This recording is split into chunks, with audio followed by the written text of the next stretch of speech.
Hello, I'm Mara Purl, and this is Novel Conversations. And today I'm speaking with a wonderful friend, Cheryl Hunter.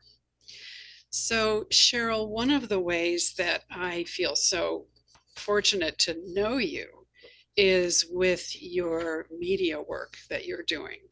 So she's a TV host, she's a media personality, she's been featured worldwide on every media outlet you can think of. NBC, CNN, Fox, PBS, ABC, Dr. Phil, People Magazine, Paramount, et cetera, et cetera. And there's a reason for that. So just to connect some dots, Forbes said about you that you have something very important to teach about reaching your fullest potential on this planet. And I think both of us and a lot of the people we are close to are all about fulfilling our potential. We have this sense that, like it or not, these particular talents landed on me and I'm supposed to do something with them.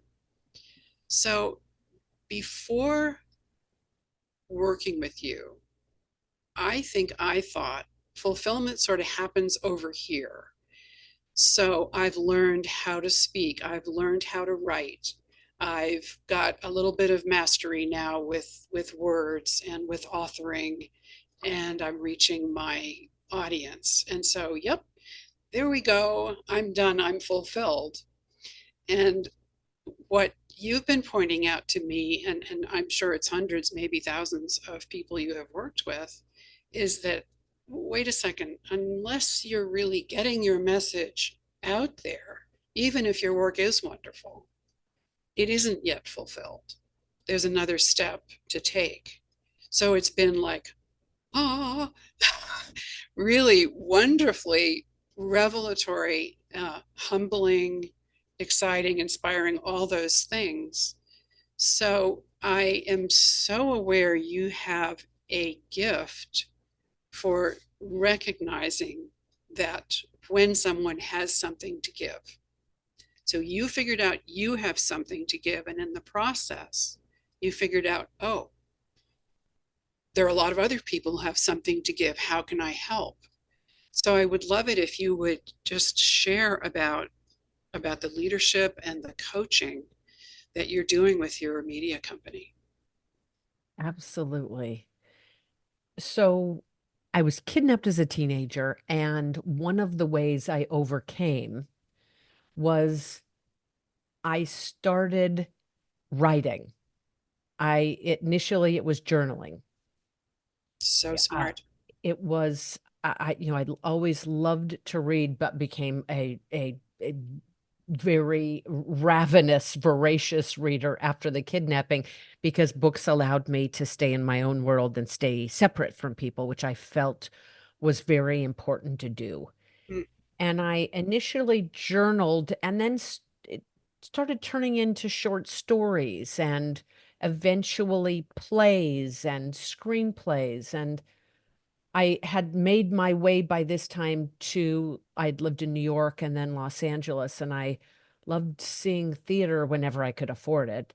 And I thought, I wonder if this is as good to other people or if this just is therapeutic to me. And so I find it comical or amusing or interesting in any way. And I thought, you know what? I'm not a filmmaker. I'm not going to make a film about it, but I could stage a play, see how that goes. And I did that. I rented out some cheap, low budget theater and got people to come and started getting a following. And it was remarkable. At first, I tried to get other actors together, but it was kind of like herding cats, and a lot of them wouldn't show up if they got a job or got called into their other side job or and I thought, I'm just going to play all the pieces myself. I'll play all the parts. It's fine. It's just I'm just seeing if this Oh, is how any good. fun. How interesting. Yeah. It was delightful.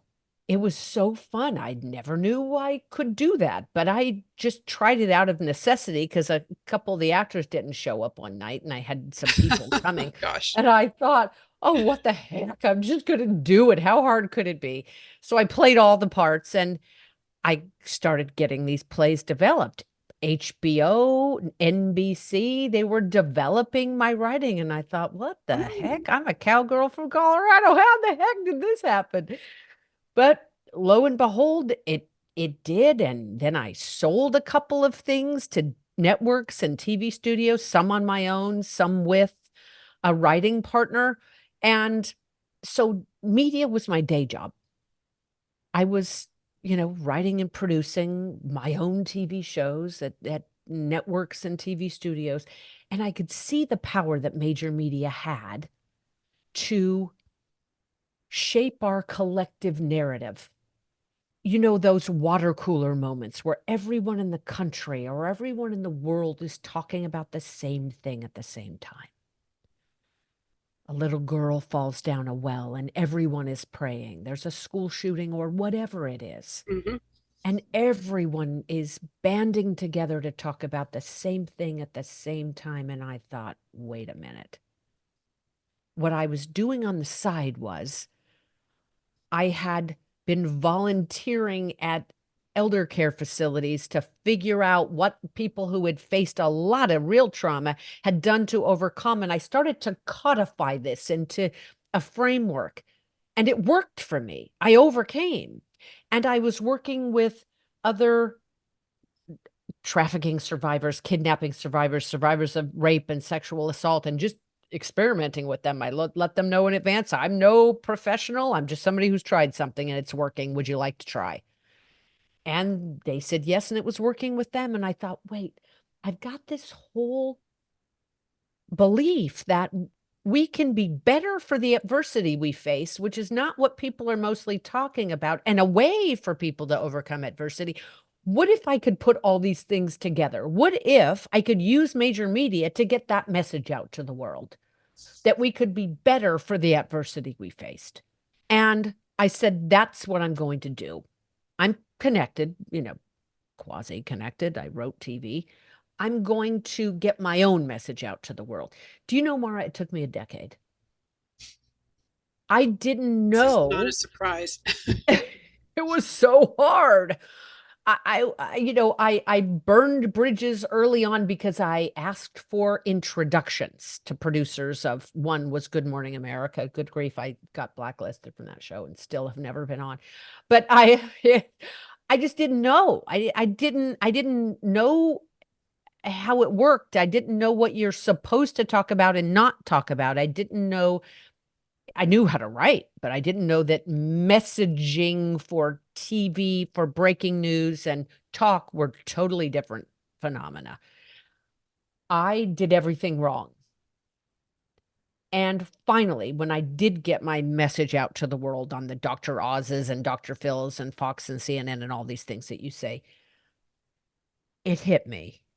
I recognized that there's a whole industry dedicated to people overcoming adversity, helping shepherd people through the process. I'm going to step back and just leave that to mental health professionals. I'm committed to helping people overcome adversity, but it's no longer going to be where I'm directing all my attention. I realized that if it took me, a network TV writer, a decade to get my own message out to the world, other people don't stand a chance. I hear exactly what you're saying. My path was different, but there are some similarities. So I was a journalist. So just one example. And I went on a Greenpeace voyage to save whales. Mm. When I got back, I wrote about it for Rolling Stone. I was working on a documentary with Jack Ford for ABC, and I got invited onto the Today Show to talk about it, which was great. But in the, let's say, nonfiction world, it seemed a very brief moment of attention. And there wasn't much depth. You can't cover, you can't share enough. And so I thought, nonfiction is about facts, but fiction is about truth. It Mm. can be this powerful lens. So I thought, what if I take that story, but write all the depth, all the doubts, all the planning that it took, all the everything that came up during a voyage like that, and write it fictionally. And then people get engaged because people love story. It's how we process who we are. So I wrote a little book called When Whales Watch, and it went to the, bestseller list. So that was like, okay, there's something about this that's working. But honestly, that also took 10 years, of experimenting and trying and pitching a story to a network, and no, this year we're not doing whales, and just trying to understand Could you what place them we're in a doing. high rise or on a ship Yes, yes, somewhere? right, right. Make it you know, put it as part of a cruise. Yeah, so interesting. Okay, so you reach a point where you're going to crack the code of how to get a message out without spending a decade. I pulled together the contacts that I had made in the gatekeepers, booking producers, segment producers, TV, all those who book for TV appearances.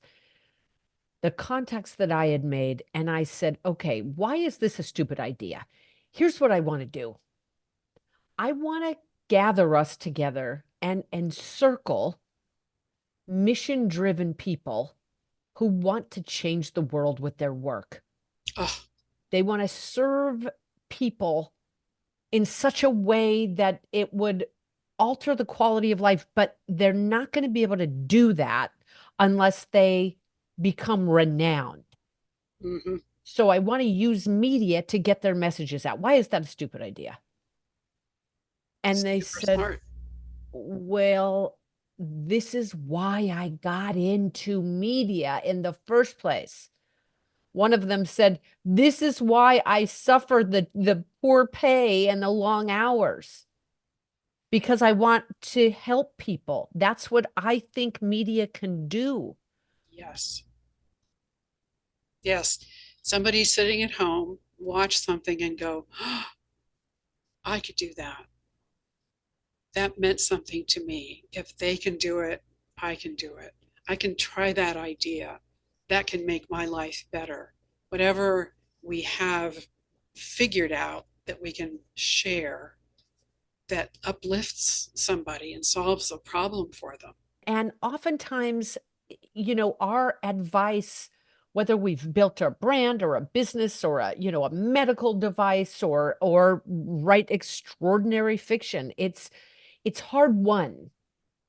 And I think the deepest human desire is to contribute and make the road easier for those around us. I so agree with you. Yes. I think it's so within the human psyche to want to help. How do I do that? Well, the challenge today isn't just, can I build something that can help people? But how in the dickens, with all the TikTok and the billboards and uh, the Googles and all of that, how in the heck do I let people know that? Mm-hmm. I watched the movie, Oh, Come Back to the Holiday, the amazing Nancy Meyers, and it's Kate Winslet and Jude Law and Jack Black and Cameron Diaz, and they Right. exchange homes Yes, yes. over the holidays. And there's this beautiful neighbor who's a film producer and film director who lives next to Kate Winslet. Well, Cameron Diaz's home in Beverly Hills. And he says he's this wonderful old filmmaker, like a Billy Wilder or someone in that era. And he says, back in the day, we'd release a movie and we'd wait for it to find its audience. Mm. Say a Philadelphia Story era. I'm thinking, I love old movies. I lived with my grandma when I was a girl. Thank you, Nana. So, but a movie like that would come out and be in the theater for 6 months or a year, and people would fall in love with it and go see it again Right. and make it a part of them. It wasn't that they were churning out content all the time, and a movie would come out and have, 4 days until the next release would come out and supplant it at the box office, and if they didn't find its audience right then, it never would. And similarly, my father and well, his father, let's go there, my grandfather and great uncles started a business, and they were down on Union in Maine and hung their shingle out and waited for folks to come by and buy a car from them. And it's like in that era, I think people would, oh, there's a new restaurant over on Grand. Shall we go check it out? Well, sure. Let's. Gone are the days when going into business is newsworthy. Now it's so hard to get attention. Heck, even if you're sitting at the dinner table with your own kids, sometimes I'll glance over at a restaurant and see a family and everyone's on their On their phone. devices with no eye contact or Yeah. conversation. It's Attention is the worrisome. most, it is for so many reasons. But from this perspective, if you've got a difference you want to make with the world, how on earth do you let them know I can help?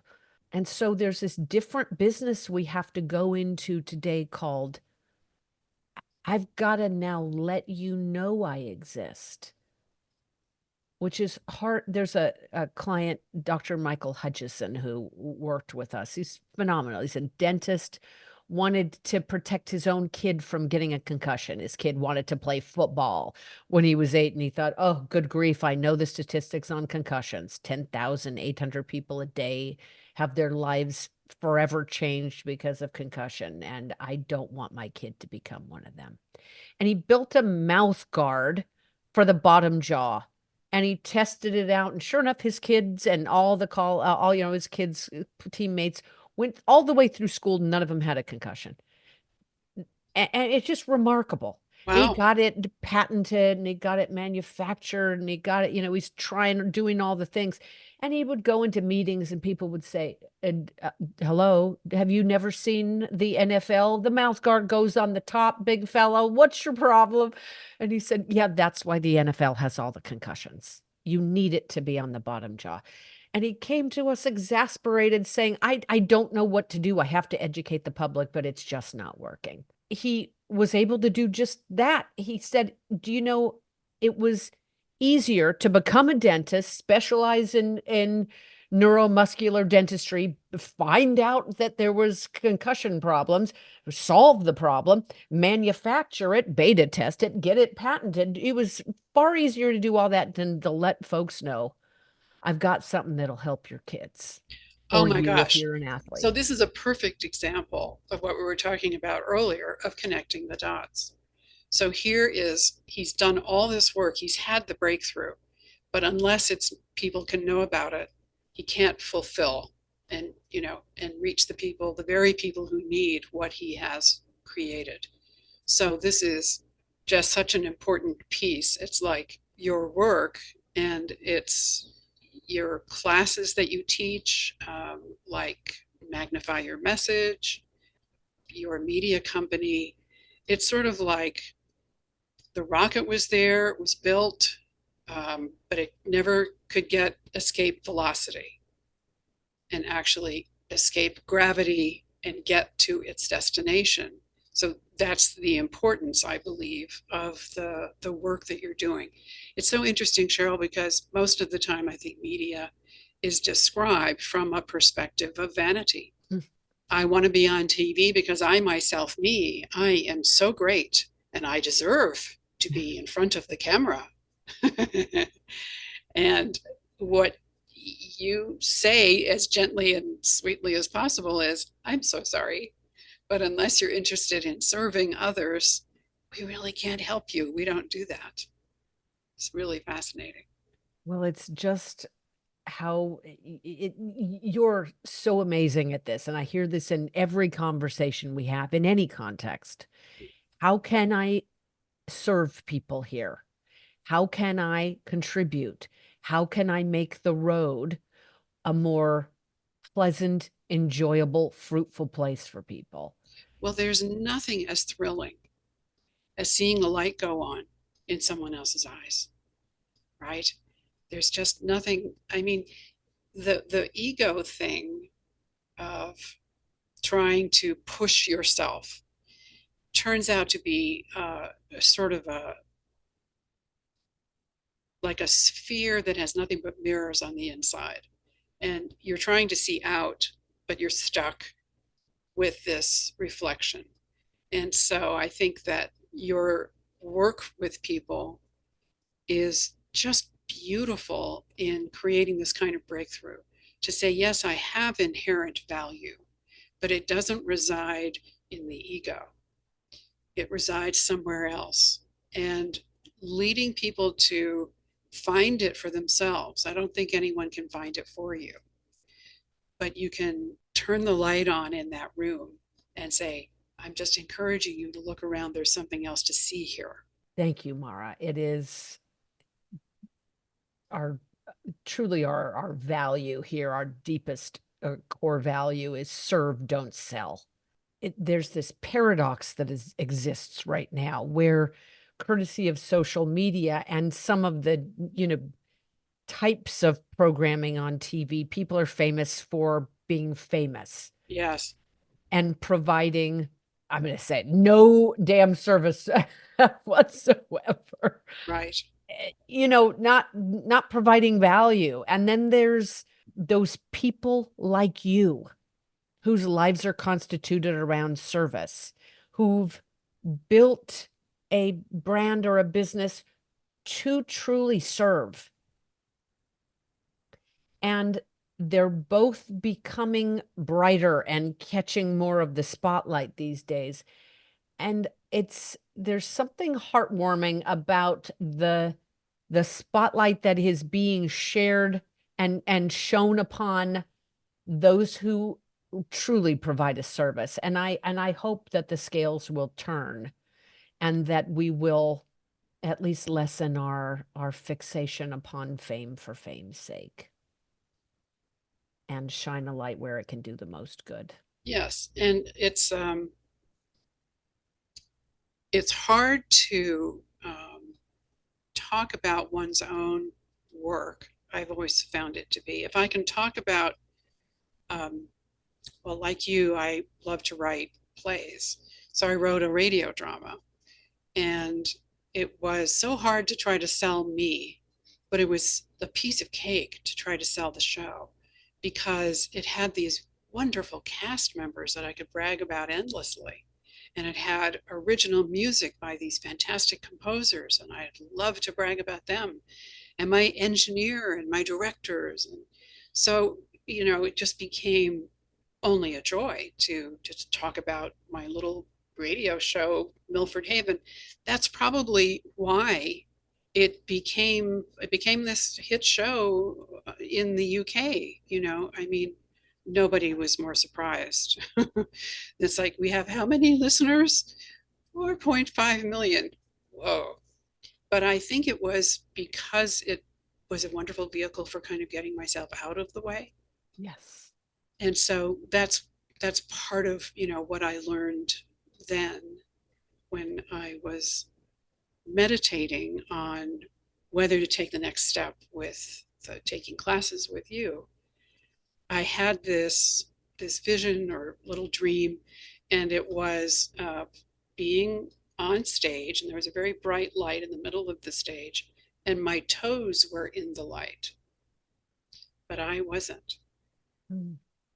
And I thought, okay, this is what I have to learn, is to step into the light. And again, it wasn't from the perspective of ego. It was from the perspective of the universe has designated you with something to say, and it's time to step up and do your job. So, but I don't think I could be doing it without your help. So I am just profoundly grateful. I'm, I'm so honored. Thank you for trusting me in this process. I'm going to add some contact information at the end of this video so that people who do have a way that they would like to serve and are thinking about how to take the next step can get in touch with you. Thank you. Thank you very much, Cheryl. My joy.